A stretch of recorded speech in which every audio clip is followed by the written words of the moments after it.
Қорқынышыңыздан арылу үшін осы проработканы өзіңізге жасаңыз. Бірінші, өзіңіз неден қорқасыз, соны анықтап алуыңыз қажет. Біздің бейсанамыз, білесіздер, барлық ақпараттарды образдар түрінде қабылдайды. Сіз сол қорқынышыңыз көзіңізде, жолыңызда қандай түрде сізге елестеп тұр, соны анықтап алыңыз. Ол бір үлкен зат сияқты ма, қара бір зат сияқты ма, анықтап алғаннан кейін оның образын өзгертеміз, оны кішірейтеміз, өзіңізді керісінше үлкейтесіз.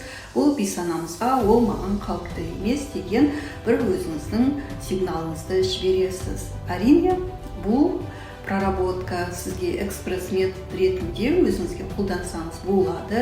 Егер сіз толық осы қорқынышыңыздан арылып, немесе оған нейтралды түрде қарағыңыз келсе, онда толық терең терапияға жазылыңыз. Ол үшін төменге плюс қалдырыңыз.